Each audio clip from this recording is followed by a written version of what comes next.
Hello. So if you're joining me at this time, you should have already watched those first two videos in this module.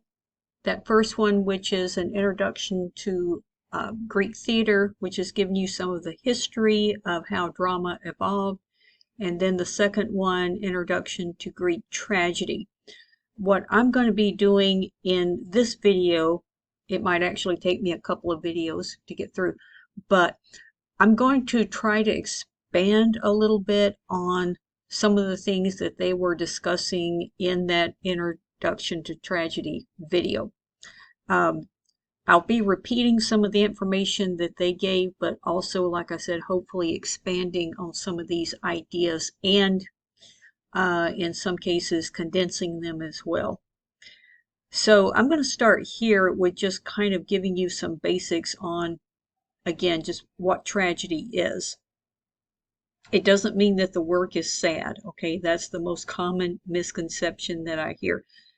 Although the best tragedies usually are, but that's by default, that's not what makes them a tragedy. But look at the criteria here. So we're going to start with a powerful individual who experiences a downfall, and that is tragedy in its basic form, relating the downfall of a powerful individual. But what causes that downfall is what's essential here. Because with tragedy, it really is about the individual being brought down by his or her own internal self.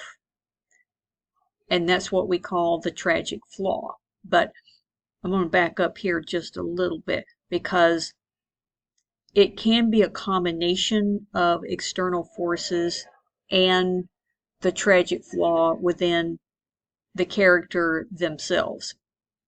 And I would say Othello is probably a more explicit example of this than something like Oedipus. And we'll talk about what that difference is as we get further into this module. But yeah, it's going to depict an individual brought down through their own choices. As they mentioned in the video that you watched that kicked off this module, tragedies are about good people making bad decisions. And those bad decisions are usually what's responsible for their downfall. In and of themselves, they're usually pretty decent people, but they tend to make these fatal errors, these fatal flaws in judgment. And again, sometimes that is precipitated by a flaw within the character. That's something we're going to keep coming back to, and it's something that I want you to definitely remember because, one of the things that may come up as we get through the next few weeks, it can be confusing sometimes to make that distinction between the epic hero, which is where we've spent so long during this course, versus the tragic hero. And that is that crucial difference, which is the tragic hero has that internal tragic flaw that is responsible for his destruction, whereas the epic hero does not. The epic hero is usually just battling outside external forces. There may be some of that element at play, because certainly we saw that Gilgamesh was struggling with issues relating to the morality of his character, for example. We saw that Aeneas is, he struggles with issues of the heart versus fate, So we did see a little bit of that, but it's going to be much, much more with the tragic hero. He is going to be much, much more personally and directly responsible for the events that befall him. Now, the third thing I want to stress here is that tragedies depict a world of chaos and imbalance.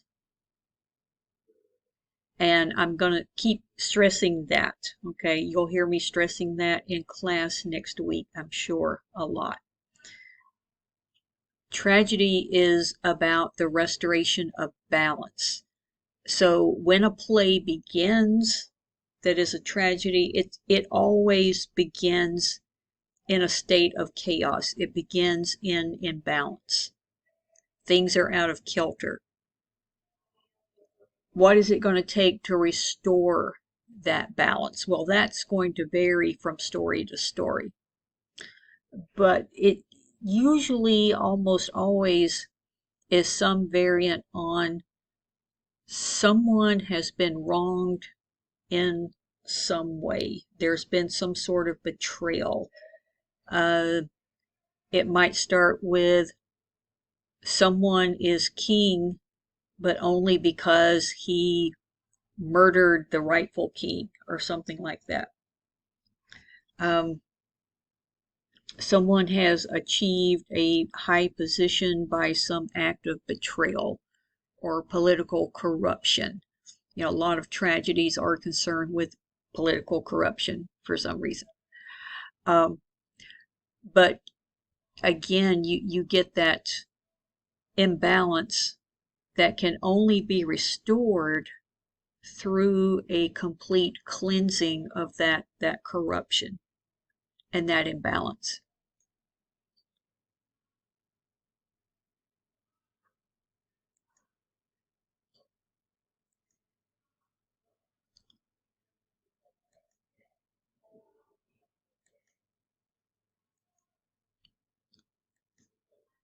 Okay, I'm just trying to get advanced here.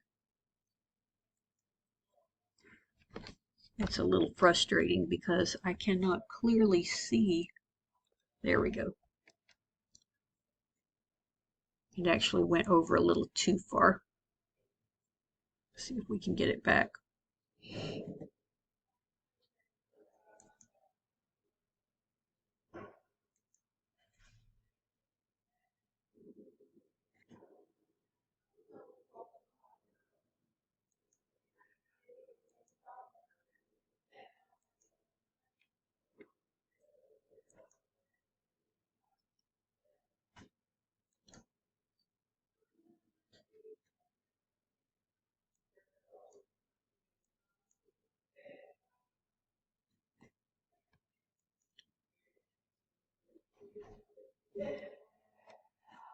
Let me see if I can get that back on full screen.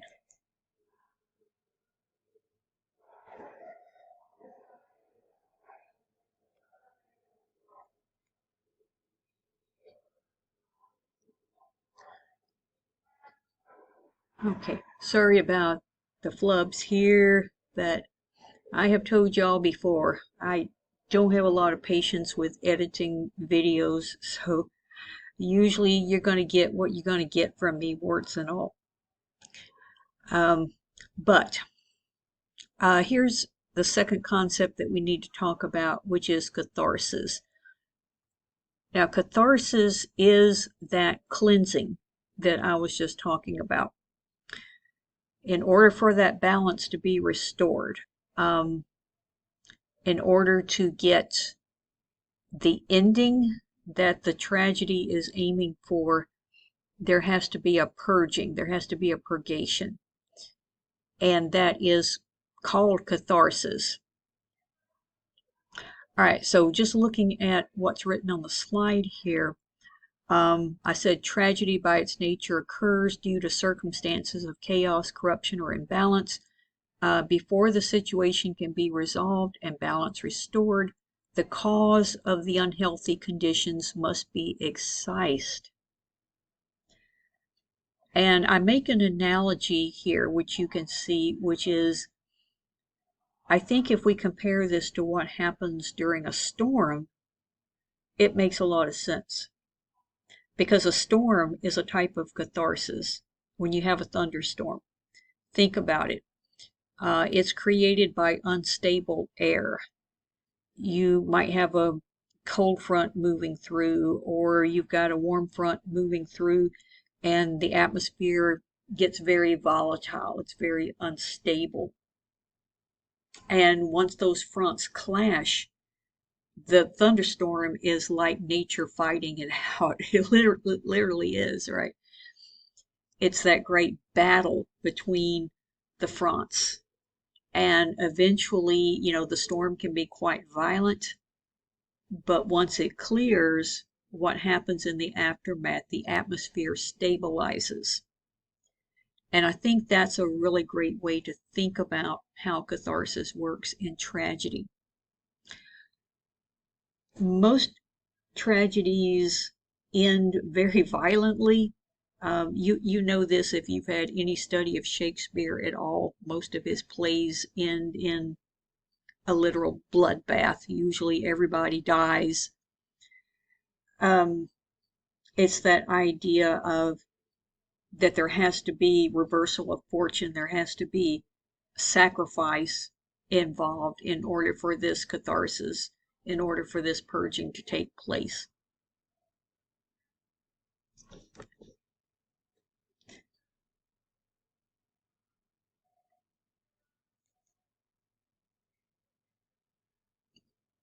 And here are two examples of what I would call modern tragedy, even though I guess these works are a few years old. They may be a little outdated for some of you, but looking at something like Menace to Society, which the photo that I've got on the left there is a still from that movie Menace to Society. And the one on the right is from a recent Netflix series, 13 Reasons Why. And both of these scenes depict acts of catharsis. This one from Menace to Society is what I would call a mini catharsis, M-I-N-I, mini catharsis, because it's a catharsis before we get to the actual bigger catharsis that will come later. I'm going to post this clip a little bit later in this module. This is one that you're going to sort of analyze and interpret for your discussion segment of this module. The one from 13 Reasons Why, that series' premise was about a teenage girl who commits suicide, and she leaves a series of tapes sort of as a journal, and supposedly there were 13 reasons why she killed herself. And this scene right here, which was very controversial at the time, and in fact they ended up, I think, editing it out of the series. But this was the moment where she makes the decision. She gets in the bathtub and it shows her literally taking the razor blade to her wrist and bleeding out. But that is the catharsis.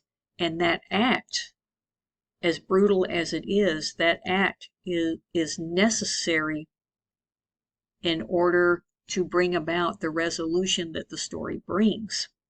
Again, we're not talking about happy stories here. We're talking about stories that are inherently full of disorganization, corruption, chaos, and how to bring about some semblance, not the happily ever after ending, but just some semblance of, I would say, either healing or a sense that things are going to get better. But it takes that act of purgation to make it happen.